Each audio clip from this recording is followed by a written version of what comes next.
A powerful thunderstorm hits the small town of Bridgeton, Maine, tearing through trees and damaging homes. David Drayton, a local artist, surveys the wreckage around his house with his young son Billy and notices that their boathouse has been destroyed. Their neighbor Brent, whose car was crushed by a fallen tree, asks for a ride into town. Together, they head to the supermarket to stock up on supplies still shaken from the storm's impact. We noticed over 90% of our viewers enjoy our content but haven't subscribed yet. We know you want to, you just forget sometimes. As we dive into this intense horror movie, let's change that. Like, share, and subscribe for more thrilling recaps. While they're shopping, townspeople notice a strange mist rolling down from the mountains, unnaturally thick and fast. Suddenly, a bloodied man rushes into the store, panicked and breathless. He shouts that something in the mist took a man, and that it's not safe to go outside. Before anyone can react, the mist engulfs the store, cutting off visibility and swallowing up the town. Confusion turns to fear as store employees try to keep the door shut. A loud, distant growling sound unnerves the group, hinting that the mist hides more than just fog. As customers gather toward the front windows, some suggest waiting out the weather, while others argue about what's really going on. David senses that whatever is happening isn't natural, and it's just beginning. The store, now sealed off by the mist, becomes a fragile sanctuary. But with fear rising and the unknown outside, tension is building fast. What starts as a trip for supplies quickly turns into a fight for survival. With the supermarket shrouded in thick mist, the power fails, prompting the store's employees to start up a backup generator in the loading dock. The flickering lights and mechanical hum deepen the unease already settling over the group. Concerned about the generator's fumes and the building pressure, Norm, a teenage stockboy, volunteers to open the back door for ventilation, despite warnings from others, including David. As Norm rolls up the dock door, a massive tentacle suddenly lashes out from the mist and grabs him. The group watches in horror as multiple slimy clawed appendages coil around Norm, dragging him screaming into the mist. Several men, including David and Mechanic Dan, attempt to pull him back, but the monstrous limbs overpower them. In the chaos, the group manages to close the door, but it's too late. Norm is gone. Everyone is stunned, shaken by the horrifying reality. There's something living in the mist, something beyond comprehension. Brent, ever the skeptic, refuses to believe what the others say they saw, calling it a hallucination or a prank. David and the others who witnessed the attack realize they can't afford to be in denial. The mist isn't just a weather event. It conceals predators unlike anything they've known. Fear spreads through the store, and trust begins to fray. The survivors must now come to terms with a terrifying new reality. The mist hides monsters, and they're hungry. As night falls, darkness deepens both inside and outside the supermarket. The mist still clings thickly around the building, and nerves are fraying. With power limited and visibility almost non-existent, a group of survivors, including David, begins boarding up the store's windows. Their goal? To keep whatever's in the mist out. Suddenly, strange sounds echo from outside. Giant wasp-like creatures begin to swarm toward the building, drawn to the store's interior lights. They crash into the front glass windows, sending everyone into a panic. As one of the massive bugs breaks through, a wave of smaller, flying insect-like creatures follows, buzzing loudly and swooping through the store. Screams fill the air as the insects attack. One of them stings a man, killing him quickly with venom. Another survivor bursts into flames while trying to use a lighter and spray can to fight them off. Chaos reigns, but amid the terror, some manage to fend off the creatures using torches, blankets, and bug spray. David and a few others coordinate efforts to kill or chase away the monsters, eventually driving them back through the broken windows. The aftermath leaves the group shaken. The store, which once felt like a safe haven, is no longer secure. For some, like Mrs. Carmody, the attack is a sign of divine judgment. For David and others, it's confirmation that the mist is more than unnatural. It's deadly and intelligent. The threat is growing, and now it's clear nightfall brings horrors. Following the deadly insect attack, fear tightens its grip on the survivors inside the supermarket. The once civil atmosphere fractures further as uncertainty and paranoia grow. Amid the chaos, Mrs. Carmody, a deeply religious and eccentric woman, begins to gain attention. She interprets the mist and the monstrous creatures as signs of the end times, God's punishment for humanity's sins.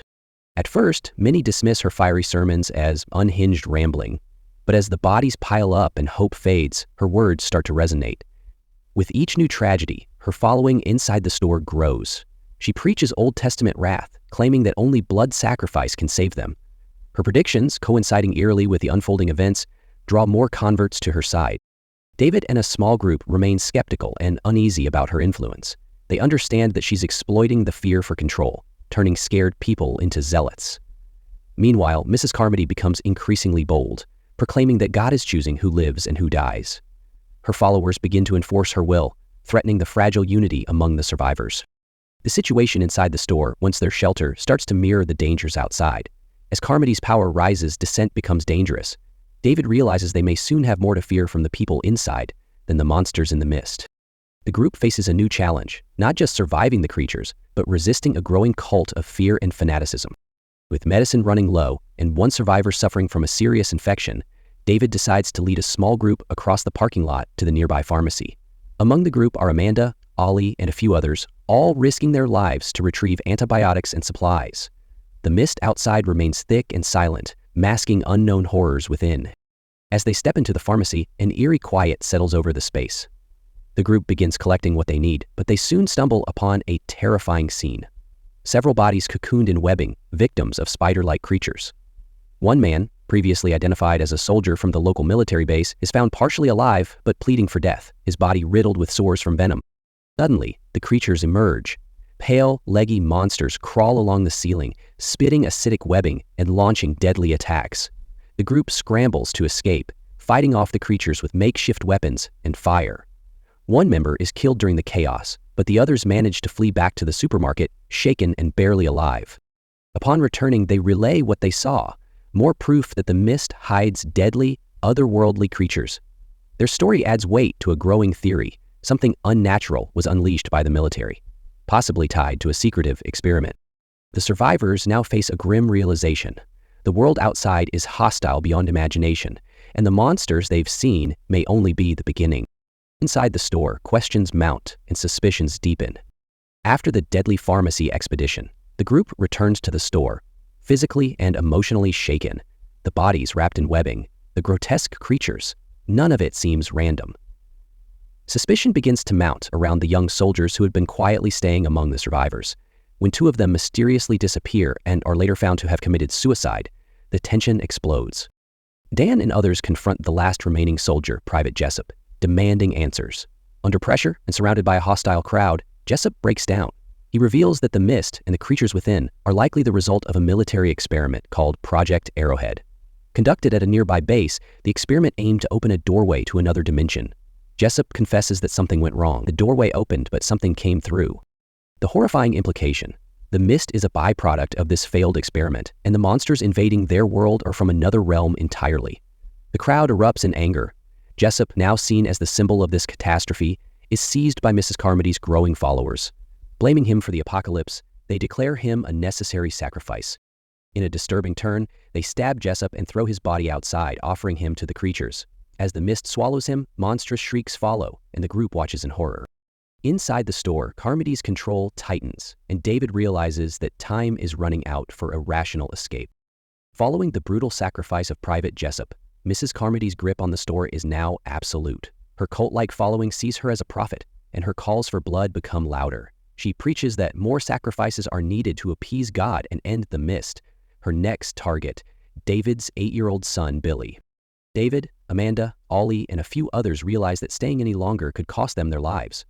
With Carmody's group growing violent and erratic, they plan a quiet escape. But before they can act, Carmody publicly demands the boy be given up for the next sacrifice. The tension explodes. As Carmody moves to take Billy, Ollie, once mild-mannered, draws a gun and fatally shoots her in front of everyone. The crowd, stunned by the sudden violence and the loss of their self-declared leader, scatters in fear and confusion. Using the chaos to their advantage, David's group rushes out into the mist, determined to find a vehicle and flee. They make it to David's SUV, but not without loss. Ollie and another member are killed by monstrous creatures lurking just outside the store. The survivors finally drive off, leaving the supermarket and Carmody's cult behind. The building, once a refuge, is now a symbol of fanaticism and death. As they vanish into the mist, the silence is haunting. They're free from Carmody, but still trapped in a world where danger lies in every direction. With the store and Mrs. Carmody's cult behind them, David and his small group, Amanda, Dan, Irene, and Billy, drive slowly into the thick gray mist. Visibility is near zero, and an eerie silence blankets the world outside their SUV. The once familiar town has become unrecognizable, swallowed by the fog and its lurking horrors. As they travel, they pass scenes of devastation. Buildings are crumbled, vehicles overturned, and corpses lie abandoned. The most haunting sight comes when they spot a colossal, otherworldly creature trudging across the landscape, its spindly legs towering above the trees. The enormity and alien nature of the beast stun the group into silence. It's clear now that the mist didn't just bring small terrors, it unleashed giants from another realm. Hope flickers with every mile, but as gas runs low, desperation creeps in. They pass through what remains of David's neighborhood, only to find his wife dead, cocooned in their home. The emotional weight is crushing, especially for Billy, who quietly clings to his father. Stranded in the SUV, surrounded by the unrelenting mist and monstrous sounds echoing in the distance, David and his group confront the grim reality. There is no escape. The gas is gone, the world outside is lost, and rescue seems impossible. With every breath, the tension tightens. Death is near, and the thought of being torn apart by the creatures is unbearable. With every route blocked and hope fading fast, David is forced to consider a decision that no parent should ever face. Inside the vehicle, silence falls. David looks at the faces around him, Amanda, Irene, Dan, and most heartbreakingly, his son Billy, now asleep in his lap. The unthinkable begins to form in his mind. They have 4 bullets left. There are 5 of them. Through tears and anguish, David offers a final act of mercy. He shoots his son and the 3 adults, sparing them from the agony he believes the creatures will inflict. The gun clicks empty. Alone now, David exits the car and screams into the mist, begging the monsters to come and take him. But then, headlight. A military convoy appears, emerging from the fog. Soldiers, flame-throwing the creatures and rescuing survivors, reveal that help was minutes away. David collapses, overcome with horror and grief. If he had waited just a little longer, his son and the others might have lived. The mist begins to lift, but for David, the worst has already come. Salvation has arrived, but at a terrible cost. His desperate choice will haunt him forever. Don't forget to like, share, and subscribe for more in-depth recaps and reviews. Until next time, stay curious and keep exploring the hidden truths in every story.